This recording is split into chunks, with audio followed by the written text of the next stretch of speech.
You have arrived at Laughbox, the podcast for the Association of Applied and Therapeutic Humor. We are so excited you're here.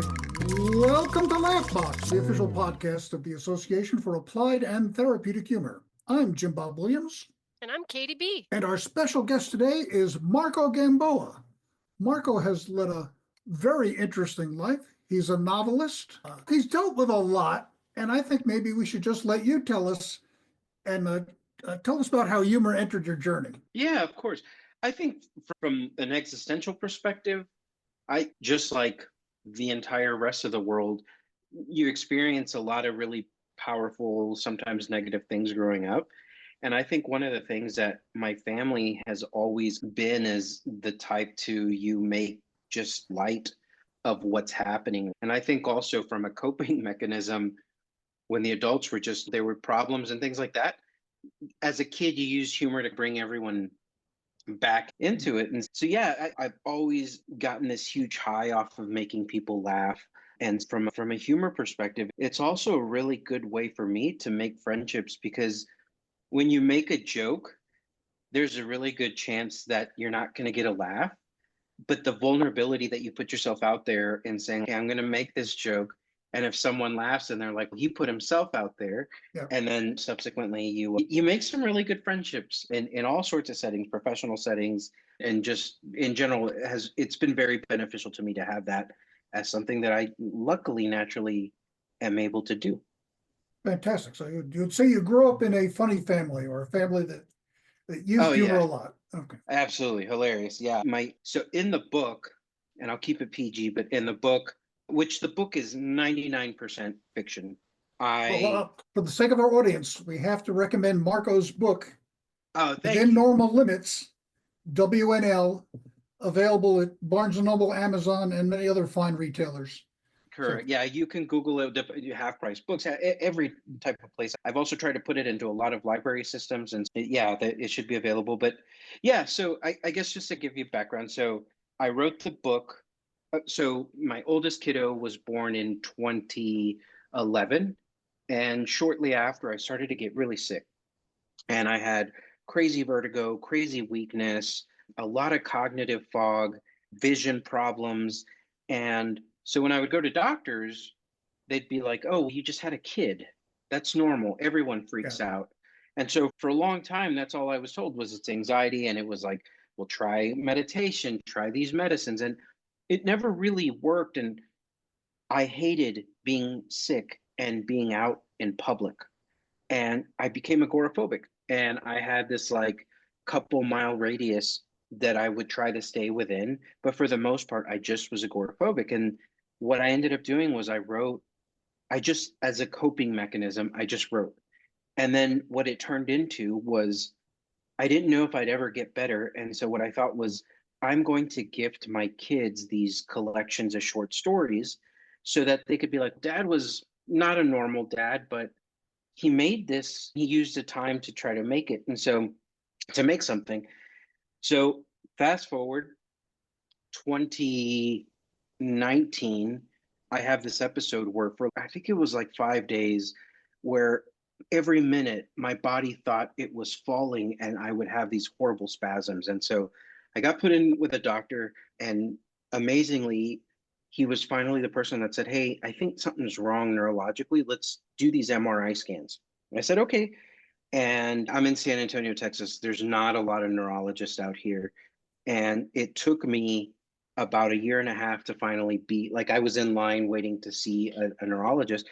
And luckily, but that's when they finally told me, they were like, hey, you have multiple sclerosis. That's what's been wrong this whole time. But the good news is that there's these absolute what they call disease modifying therapy, DMT. And they said, let's put you on that. And it's been an amazing reaction. My body's been great, been able to travel, get out more and do stuff like that. But I finally said, hey, these writings, I want them done. I want to be over with it. Let me go ahead and get some friends to take a look at it and maybe give me advice of like how to package it up and essentially put it in a box and say, hey, kids, one day open this up. They really liked it. They said, I really think you should shop it around. I shopped it around and it got published. And so I've been promoting it. I started to do readings, and in the readings, the book is terribly sad, and it goes from bad to worse. And I think it did that because I was almost therapeutically like planning for things to get worse. So it's almost like if I make believe this story and I attach myself to the story, then I won't be let down if that's what happens in real life. Luckily, that's not what happened. But in the story that is terribly sad, there's a chapter where the fictional Marco has a death in the family, and he shows up and he says, I know this person was very well respected in the church and had all these things, but I remember them because they love filthy jokes. And so my way of remembering them is going to be to tell this filthy joke. In real life, that joke was, to circle back to what we were talking about, my great grandmother was the raunchiest, filthiest mouth little lady that just people in Mexico City, they lived in this like huge, it's like an apartment complex, but every night people would just come to her house and it was like coffee, bread or something, and then she would just tell jokes. And then what ended up happening is I was just super in tune with what she was saying, and I picked it up, and that joke was one that she taught me when I was way too little to have told jokes like that.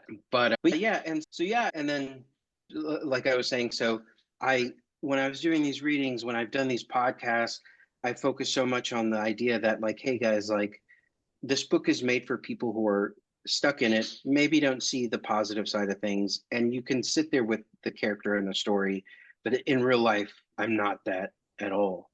And it's been an amazing thing. Like I was mentioning, I made some really great friendships. Been right now, I'm in talks with a comedian to co-author a book with him of like a funny little Goosebumps type book. And but it's been so powerful. And I often think that the benefit has come because of the humor, not necessarily because of the story of the struggle. And so yeah. So if Okay, you and lived in Mexico City, you speak Spanish.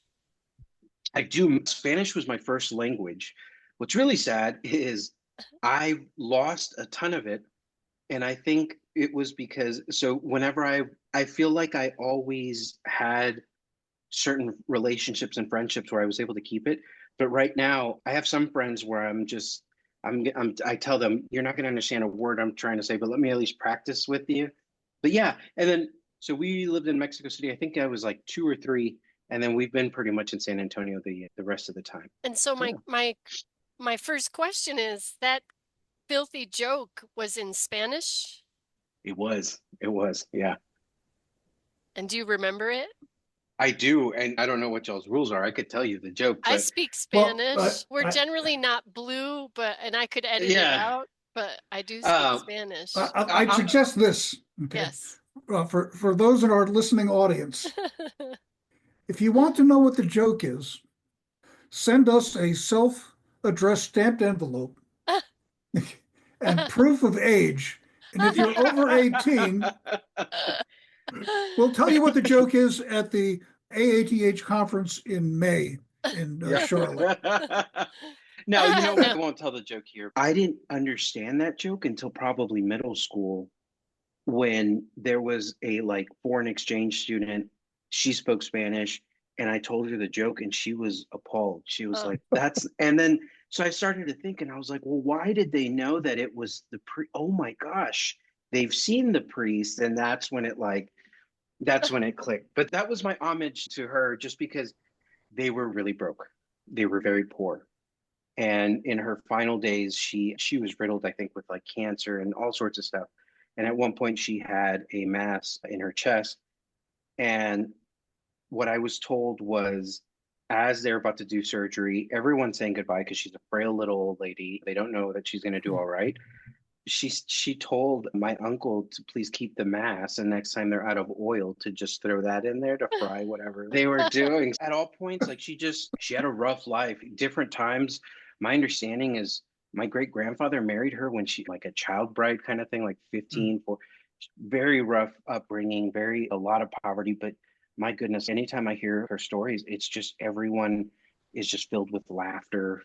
She did not care in the least about any type of perception or anything. She just I don't know. And I don't know if it's a cultural thing because the more that I talk to people, especially people who have been of the same character, where it's that little older lady who just doesn't care, figures out Yeah, how to do it, and just it seems to attract like everyone because it's just this very good spirited conversation. If you're gonna make, yeah. you're gonna have an awful day, but you're gonna go and she's gonna make you laugh about it. Yeah. But I must say, Eh, my mother, she was also the one. She could be outrageous, and as she got older, she was like she had the permission.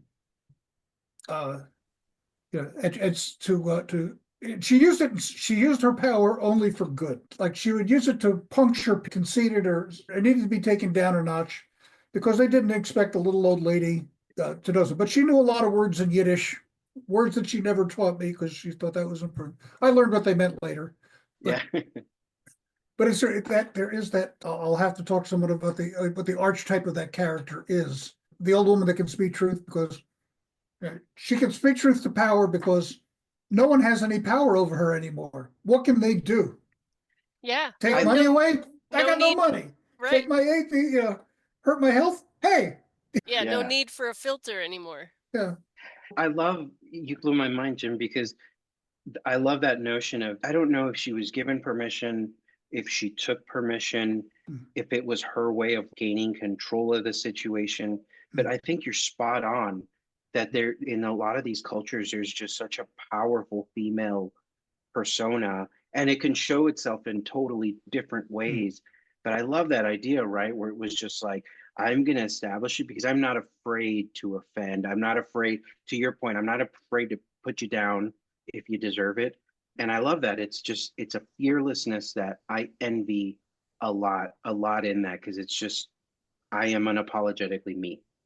And these women, I think, are fearless and extremely inspirational, especially because there seems to be that doesn't seem, I don't, at least, you know what, in my circles, I don't experience lot of those archetypes anymore. And so it's really nice to remember stuff like that. and I think she'd be honored that you were a storyteller now. You're carrying on that tradition. Oh I yeah. hope so. Okay, so it takes 8, 9, almost 10, 9.5 years to be diagnosed with MS. Hmm. Okay. It just staggers me that you'd think now there would be a blood test, a genetic test, something that they could run to diagnose that sooner. Yeah. And you know what, guys? I wish that my story was the anomaly.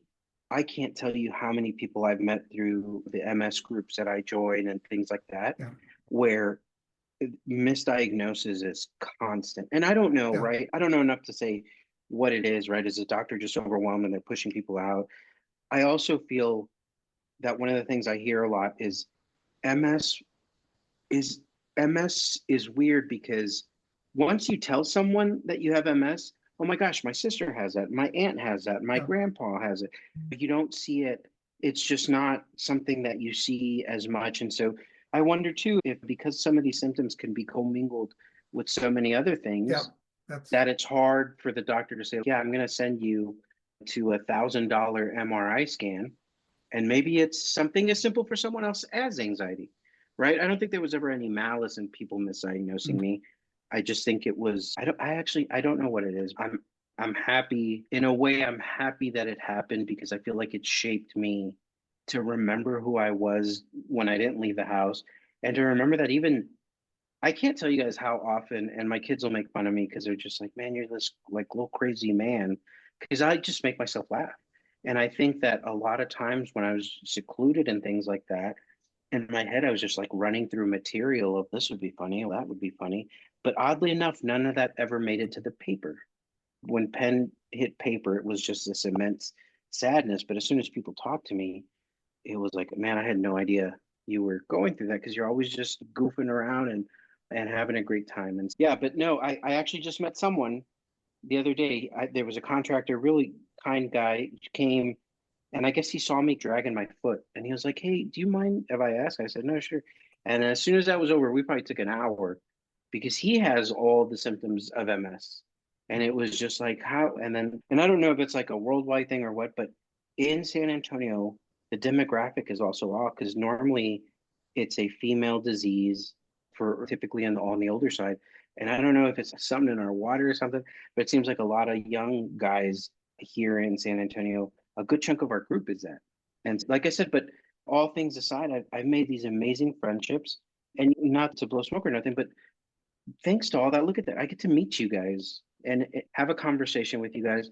We'll hang up, and I guarantee you I'll email you guys sometimes. Hey, how you guys doing? What's going on? And to me, that was worth it.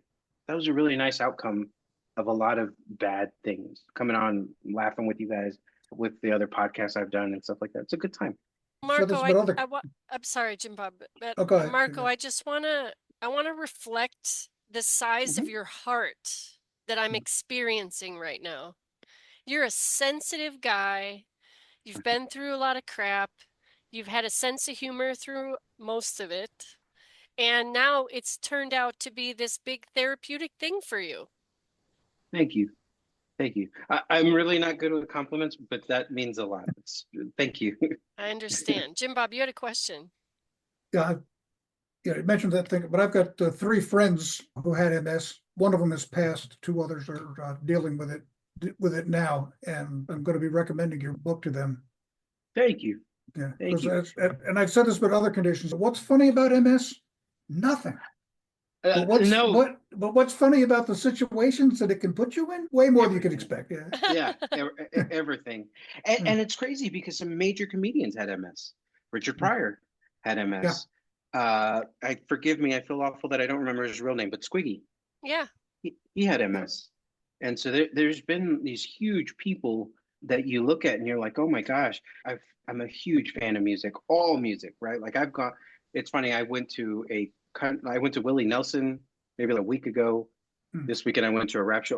I love music, but there's been some major musicians that have paved the way for some crazy things, and you later find out, oh my gosh, they had MS or they had a variation of it and things like that. And I think that's inspiring too. If you guys, and to your friends, I highly recommend. Wrote a book, and it is. Squiggy is David Lander. There you go. Thank you. Thank you. David wrote a book, and it's so crazy, the sense of humor and the kindness that he didn't just apply to other people, but like he eventually applied to himself. Mm. And I thought that was that was a huge learning thing for me because I'm very driven. And it was one of those things where I thought, you know what, I'm going to learn to show myself kindness too. Mm. And I think when you have that kindness is when you can laugh because you tripped at something you shouldn't have tripped on, or it's just one of those things where you could be really freaked out, really upset at the situation, or you can just say David Dizzy. I make all these little alliteration type names for myself. Vertigo Vinny needs a second, right? Give me a moment. And it gives you like a little bit of a buffer between what might negatively be happening and your ability to just be like, okay, let's give it a second and it'll go away. So yeah, but And you've absolutely, learned that over time, you've learned that if you just wait a minute, the symptom may pass. 100%. Yeah. Yeah. And I've applied that to just life in general, to where it's like, hey, and I know this sounds so cliche, but it's like, hey, this is going to end. Mm. And that I think applies to both the good and the bad. There'll be moments where I'm like really stressed out or whatever, and then I get to hear my kid snoring with her sister because they fell asleep watching TV, and it's, oh my gosh, like what a perfect little opportunity Yeah. to catch that, and then know how sweet it is because next thing they're going to wake up, make a mess, and upset you because they did something. Yeah, that's in their job description. Right. Yeah. And So have your daughters read the stories yet? yes. And what was really funny is, so when I have had family read it, there's this notion of, I can't believe this happened to you. I've had a lot of friends that were like, I couldn't finish it because it goes from bad to worse. Their reaction was like, Dad, this is not real. There's this very sweet moment where the fictional Marco does backwards. Well, first off, mine are 11 and 13. In the book, they're much older individuals help me or help fictional Marco out. But yeah, that was their reaction. I had a family member come over because there's a part where I made up this thing called backwards kangaroo, which was essentially like piggyback. And my dad showed up emotional, like, I didn't know y'all do backwards kangaroo. Like, what's a sweet thing? And I was like, Go say backwards kangaroo to the girls and they won't know what you're talking about. Mm. Like it's just not, it's again, it's not rooted in reality. It was just rooted in the daydreams of me with nothing else to do. And again, I made it worst case scenario because that's where I was afraid the trajectory was going. And luckily it didn't go that way. And we are so glad you're here and it didn't go that way. I'll say that Agreed. first. Yeah, yeah. Yeah. And so take us through reading the book out loud. That's a sad and serious book. And having that turn into stand-up comedy. Like how did that happen? Again, I was doing readings and I just thought I could see people getting teary-eyed. One of the first readings I was invited to do was like chronic illness kind of thing. And let me preface this. So one of the things that I did used to do was I was part of the MS Society and we ran a group, awesome group. At the time I had a flare up, so I had to back out of it and I couldn't do it. But one of the things that I noticed was we had this amazing hospital, a rehab center, physical therapy type center that allowed us to use their facility. It was awesome, like beautiful facility.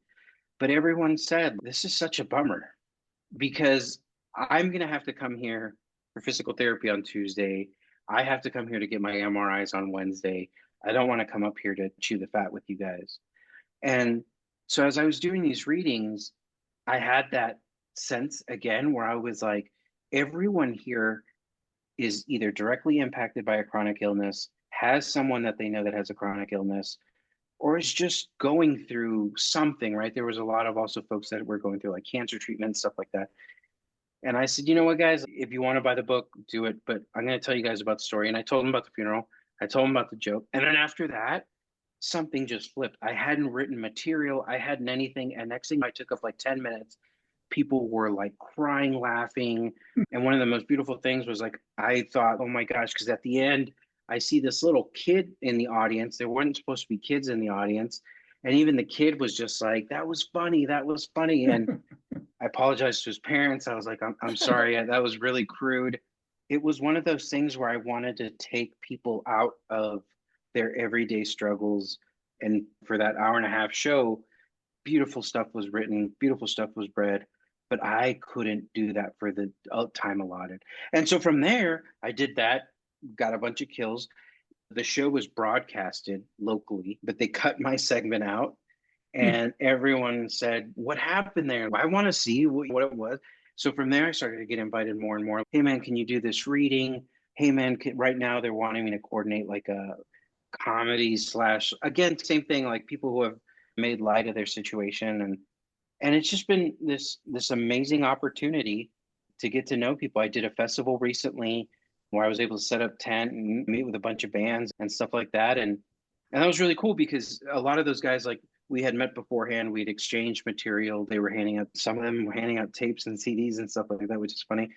But they read the book. They were like, dude, we were expecting not this. And so after that, Yeah. it was like joke and getting to know some really, like I said, some really awesome people. Are But all yeah, of oh sorry. Are all of your jokes blue? a good majority of them are, to be honest with you. I think it's that grandma that's just go for it, go for the Channeling. jugular.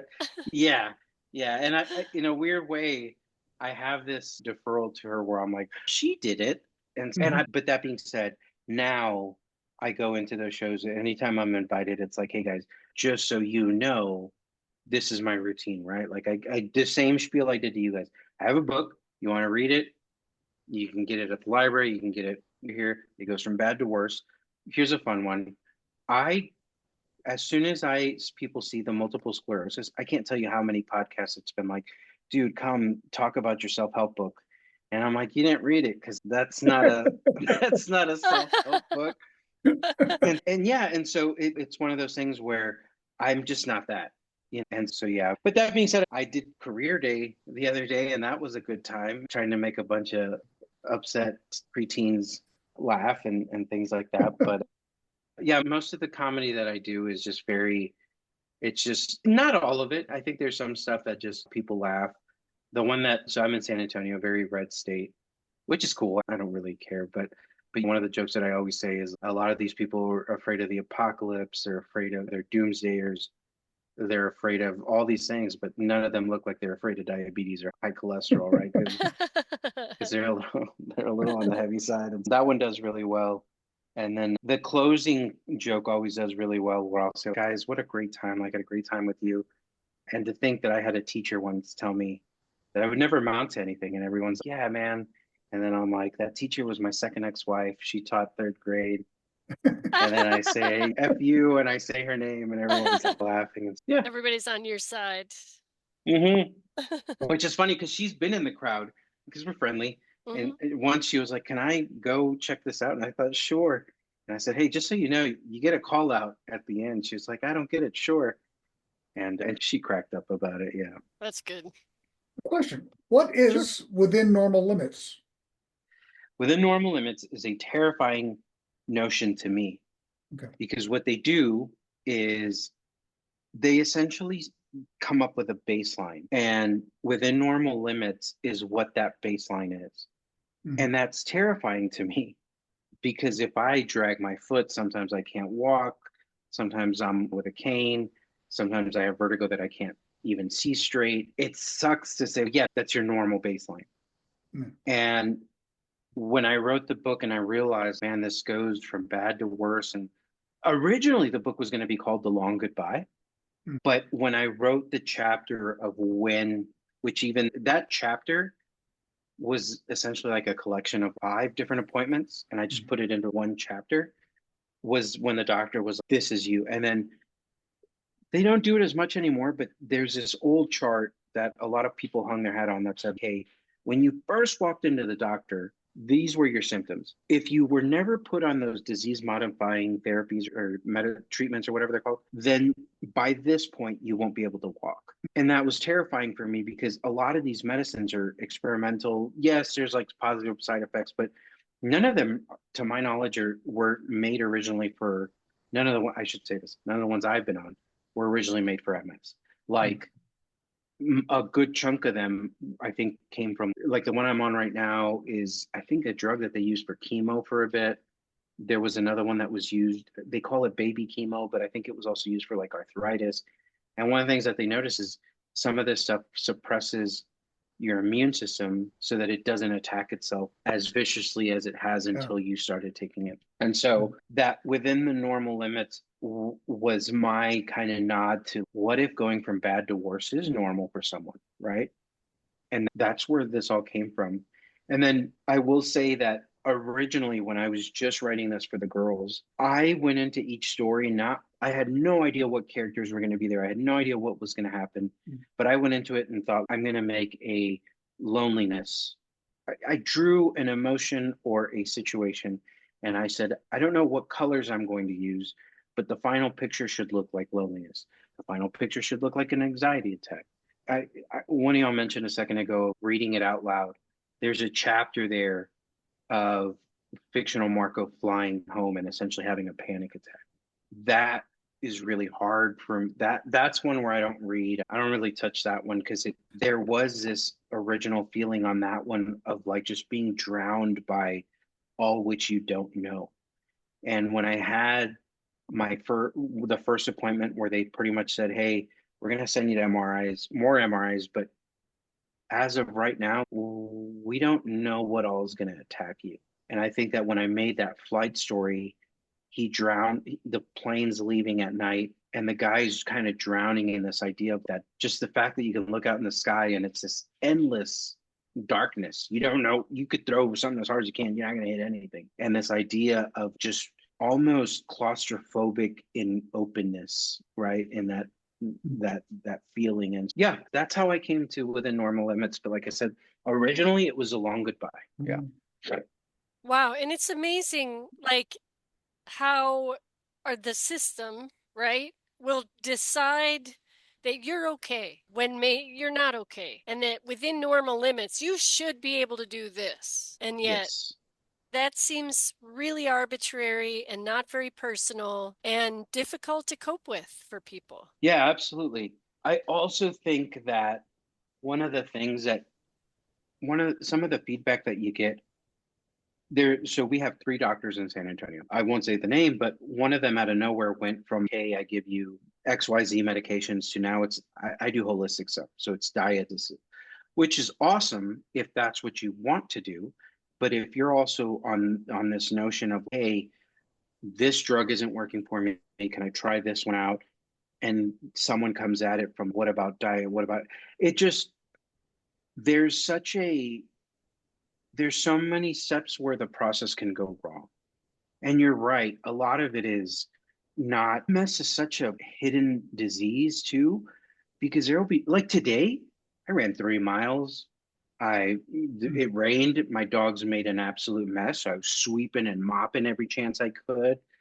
I was picking up couches, trying to sweep under. Today, if someone saw me, they're like, "Oh man, this dude's great. We're Yeah. totally good to go." When you go and you see someone with MS on a bad day, you might still see them totally normal, but they just are on a couch all day. One of the things that I have fatigue, but luckily it's not like to the point where some friends have to pull over because they're going to fall asleep driving. And yeah, Yeah. and so it's one of those things where unless the doctor sees that right when you're in front of them, it's very Mhm. easy for them to say. And nowadays, I feel like Yeah. it's such a magic word to say, like anxiety, stress. All are real, all are detrimental. But again, to y'all's point earlier about a blood test or something like that, there, to my knowledge, there is no blood test that Yeah. it's you got to get in an MRI or you got to do a spinal tap. None of which are the MRIs I've gotten used to. Like I feel like to me they're I made a joke about it because have you guys ever been in an MRI machine? Yes. Several Okay, times. Nope. so there's a rhythm to that super loud noise. Yeah. Yeah, Machine gun sound going in there. yeah. So I go in there being a drummer, and I'm just like, oh my gosh, like this is a beat, and I just listen to the beat, and then I fall asleep. But I've made it into something enjoyable where it's okay, work can't text me. If my kids need something, they better call their mom right now. And so it's almost like a very loud, what do they call those? A sensory deprivation tanks, right? Where you're Yeah, just like, yeah. hey, I'm gone to the world and I just have a good time and I pass out. But yeah, there is no easy way. And to your point, Katie, unless you're really advocating for yourself and by pure chance you're educated on it, it's really hard to know what to ask for someone to say, yeah, let's go run this test or Mm, whatever. Yeah. yeah, yeah.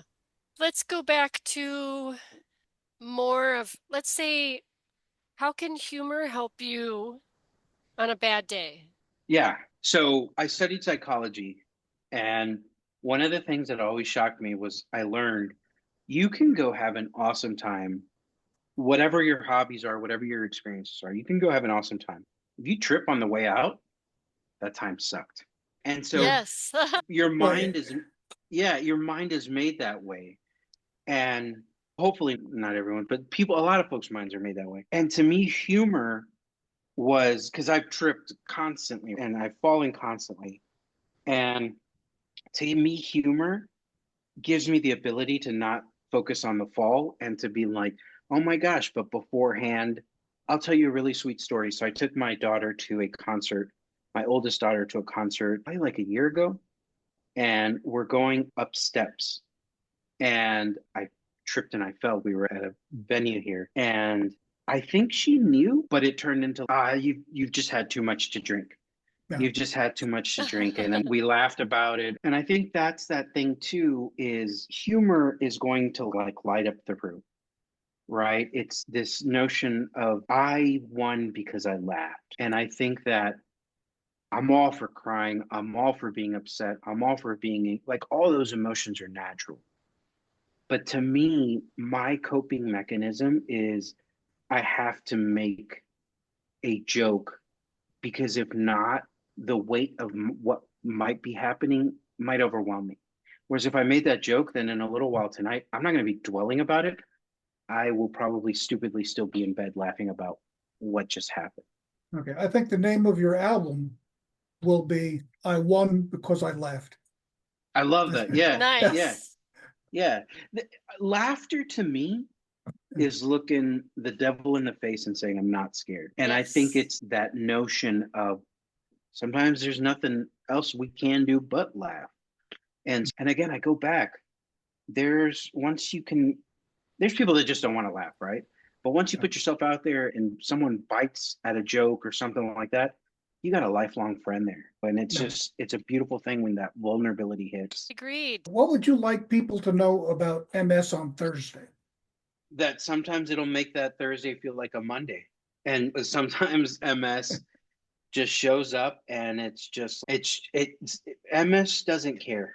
I heard this beautiful thing the other day, and I wish I could tell you where I heard it, but this guy was talking about running up a hill for like conditioning exercises, and he said that hill's gonna kill me. And whoever the guy was speaking to was like, that hill doesn't care you're even there. Mm. Right. And to me, MS doesn't care what I'm going Yes. through. MS doesn't. And so it's one of those things where I think that it's terribly sad because if I think about it, MS, the way that I've been able to explain it to people is imagine the way that you're living is the same because inside you're the same. But from an outside perspective, imagine you start to see life through a thicker and thicker piece of like dirty plastic. Mm. And so you can't do the same things and something like that. Like I said, flare ups aren't, unless it's like secondary progressive. Typically, flare ups are really bad, and then it you usually bounce back, maybe with a little limp after. But yeah, I think MS on a Thursday, like I said, it's gonna be a long day. But if you know how to sit there and entertain your mind, I think that's another thing too. Humor is the ability to downshift your mind and say, okay, man, let's not worry about this right now. It's almost like a meditation in and of itself to let the bad kind of go through, and then it's just boom, laugh, laugh. And yeah, that'd be my opinion. Now, that being said, I will say this to your listeners, to you guys. You mentioned a few friends. Some people with MS, when they're going through it on a Thursday, on a Monday, or whatever, they want nothing to do with anybody, right? Because it's Yeah. embarrassing and it's rough. But there is sometimes a good chunk of friends, myself included, where I can't explain it to you. I probably can't do much with you. But God, the presence of someone just sitting next to you watching TV with you or listening to Mm. music with you or whatever. That's incredibly powerful. That unconditional, we can't fix this, right? Yeah. I think that's a really powerful thing to offer someone, not only with MS, but just anyone going through anything. Yeah, I think that's beautiful. In the that thicker and thicker dirty plastic reminds me of when it's a one Buddhist methodology, Mahayana Buddhism, where they chant Nam Myoho Renge Kyo. I'm part of Rishabh Kosekai here. Oh, nice. We Me do that. too. Really? Yeah, Yeah. yeah. The concept is you're cleaning your mirror. So much like improv or comedy helps you to clean that vision, to clean that plastic, so does Nam-myoho Renge Kyo as a practice, because the whole purpose is to be cleaning your mirror as you're looking inside, but also looking outside. And with improv, we reframe, we try and find a new way of looking at things. And I think now we're getting into the neurology of healing, the neurology of helping it to be better, existing the way it exists, but yet changing our minds to improve it, to improve the way we see it. Yeah, yeah. I love that. I love that. Yeah, no, so funny enough, it's not Rishabh Kosekai, but I shared this with Kevin, who leads the group here, the book I shared with him. But they were one of the first people that I think really helped me because it was just this notion of you can't fix it, but you can change the way you Yeah. look at it, Yeah. and that changes everything. Yeah, no, I love that analogy. Yeah. And much like laughter and smiling and reframing gives us the endorphins and the serotonin, so does Soka Gakkai give us that while we're chanting, we are Mhm. getting endorphins, community, connection with others, connection with the universe, all of that. And my Gohon-san lives in my van. Yeah, I love that. I love that organization. I'm gonna have to text him after as soon as we hang up, but that organization is so cool too because I'm busy. The kids are in all sorts of activities. I maybe go a few times a year. I've never been like, where have you been? But I'll randomly get texts from folks of like, how are you? And so that sense of community, you may not physically be like attached, but there's just this, and a lot of times, they say it be before Hosa, we can't fix your problems for you, but we'll sit there and listen to you. Yep. And I think going back to what I was saying, sometimes that presence is absolutely everything. And I think some of the funniest people I know have been there, and between little things or as they're coming out to start the ceremony, someone trips or someone does something, and it's just this like there's almost like a childlike quality to humor too, that I think is, it makes you go back and forget all the stuff you got to do and just be like, hey man, that was a good chuckle. That was a good laugh. The other night I went out, I probably partied way too hard with a bunch of friends at a concert. Um, but what I remember the next morning is my freaking chest and belly and face hurt from just laughing. Hmm. And I thought, man, that feels amazing. The headache isn't the headache from the drinking wasn't fun, but that connectivity that you give, that center gives, that the vulnerability can give you, I think is really impactful, really powerful. Agreed. Speaking of presence Yep. and connectivity, Yes. how can people get a hold of you? Yes. So you Like that segue? yeah. So you can go to wnlmarco.com. From there, you can go to my Instagram. And I'm an open book. I love to connect with people. In fact, I think on the website they have it to where like I think you can directly email me and things like that.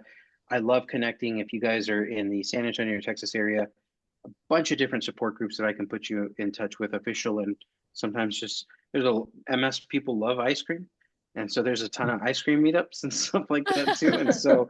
And so yeah, but yeah, wnlmarco.com. From there, you'll get links to my socials and so on. All right. Guys, this has been great. And seeing y'all's kind faces and smiles. I know the viewers don't get to see it, but it's been a really beautiful thing to sit here tonight and talk to you. You are a beautiful example of a human being, my friend. My Thanks. goodness. Amen. We all Thank have our you. challenges. We all have our stuff. But you are just perfectly exemplifying how humor makes a difference in everyday lives with all that stuff that happens in the background. Thank you. Oh, and I have to Thank share you. this with you. Thanks for being on Earth today. I love that. Thanks for being alive. Thanks for still being here through all the stuff and smiling through it. Thank you. Thank you. Thank you, guys. This has been Laughbox, the official podcast of the Association for Applied and Therapeutic Humor. Our guest today has been the amazing Marco Gamboa. Yay! Thank you so much. All right. And we encourage you to visit wnlmarco.com and Yes, learn please. more about his amazing story. Thank you, guys. Thank you so much. Yeah, and if you were interested at some point, we'd love to have you with the Association for Applied Therapeutic Humor. I would love that. Yeah, just Good. if you send me details, I'm happy to connect with anybody. Yeah, and everybody out there, aath.org is where we come from, and we look at these amazing things like people making their lives better through all the difficulties with humor. Thank you so much, Marco. Thanks, guys. Laughbox is a production of the Association for Applied and Therapeutic Humor. Visit us online at www.aath.org. Follow us on social media, Facebook, Twitter, Instagram, or LinkedIn. Music by Gary Rubio. For more information, www.garyrubiomusic.com.